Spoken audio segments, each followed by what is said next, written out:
Students discuss about the remaining exercise. 7th question का answer क्या था? आंसर था the person below 200 centimetre experience more pressure due to the enormous water present above the pressure above the person. Okay, now comes to the E part. First question, define the force and what are its example. For this come to the page number 58.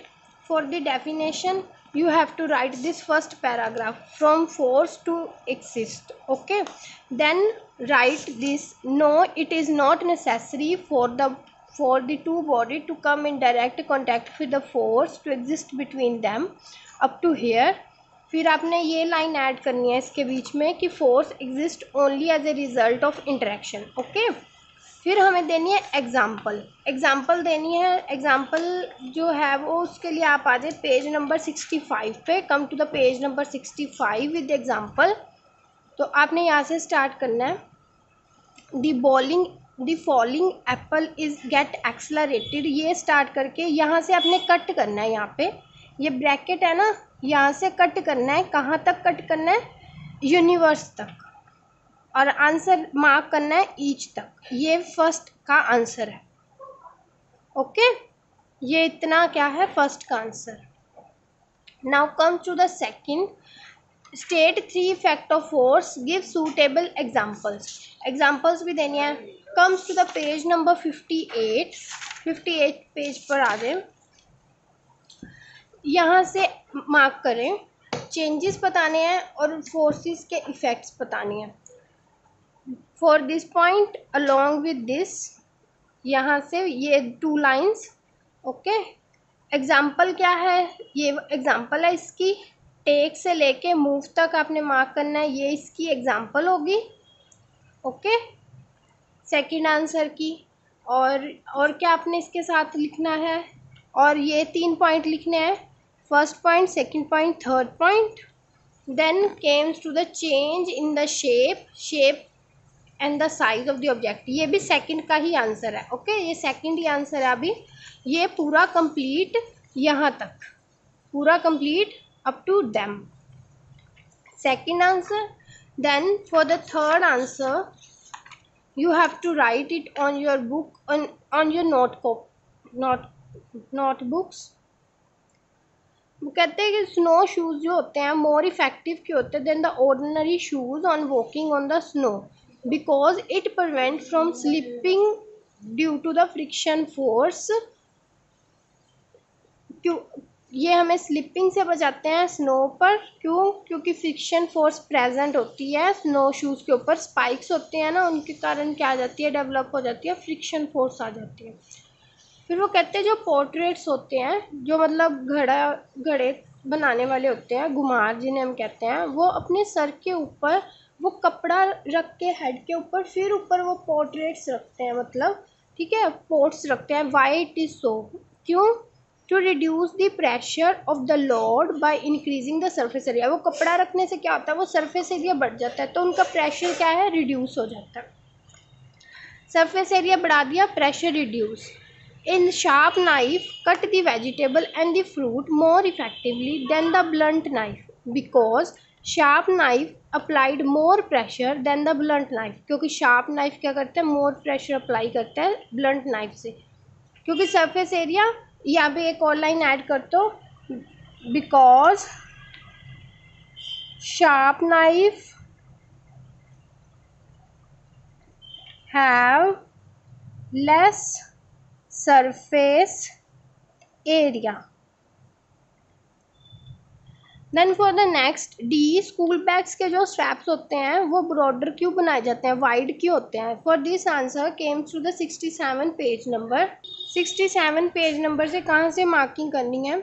It is common experience that it is difficult to carry the narrow bag. यहाँ से लेना है, बस ये bracket वाला जो है वो आपको कट कर देना है। Up to acts. ये आंसर हमारा थर्ड का D part. Then comes the E part.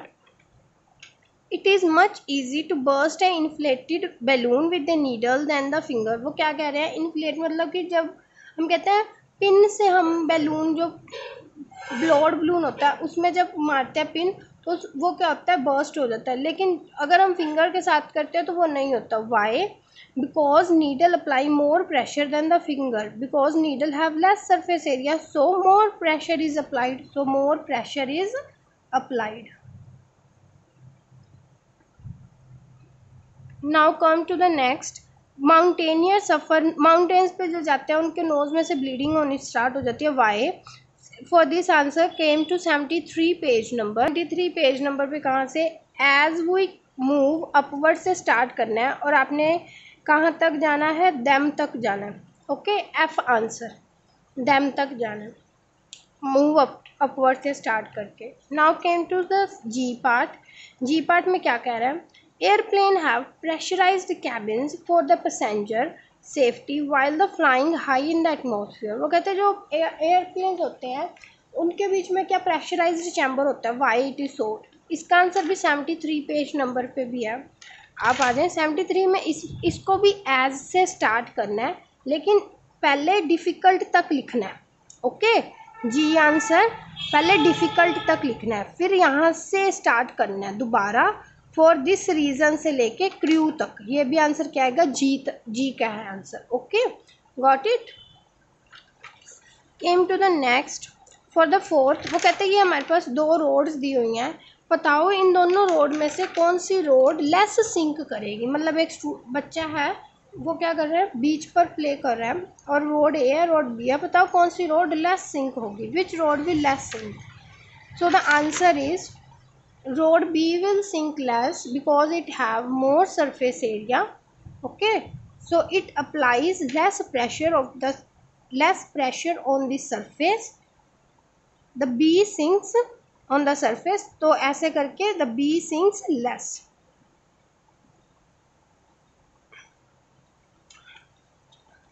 Now came to the fifth. Fifth क्या है? एक एक्टिविटी ही थी जो मैंने आपको वीडियो में समझाई भी थी। For the answer of fifth, come to the page number 70. 70 page पर आ जाएं।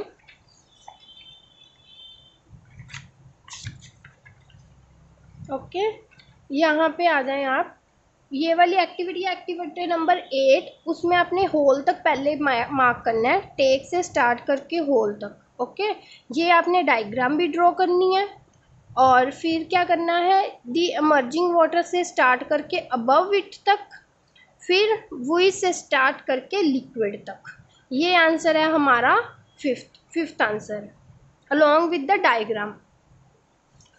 केम टू द नेक्स्ट सिक्स्थ भी हमारी एक एक्टिविटी थी। पेज नंबर 71 पे आ जाएं। पेज नंबर 71 पर आपने क्या करना है? ये सारी एक्टिविटी को एक्सप्लेन करना है। ये सारी एक्टिविटी पूरी मेक से लेके लेवल तक along with the diagram. This is the sixth answer along with diagram, और ये सारे का सारा full. Then come to next question, that is the discuss in brief the variation of the atmospheric pressure with the altitude due the change in the temperature also cause a change in the atmospheric pressure। इसका answer भी हमें कहाँ मिलेगा? 73 page पे। come to 73 page number. इसका answer आपने सारा ही लिखना है। ये पैरा तो आपने पहले याद किया ही होगा 2 क्वेश्चंस में। ओके, बस ये एक साथ में और, मतलब कि फुल दोनों, ये देख लो फुल है। यहाँ से पूरा ये एज से स्टार्ट करके स्ट्रॉम तक पूरा क्या है? 7th आंसर है। एज से स्टार्ट करके स्ट्रॉम तक full is the 7th answer. If anyone have any doubt regarding the exercise तो वो मेरे से पूछ सकता है। Okay, and complete this and note down in the notebook and complete your notebook up to force and pressure exercise.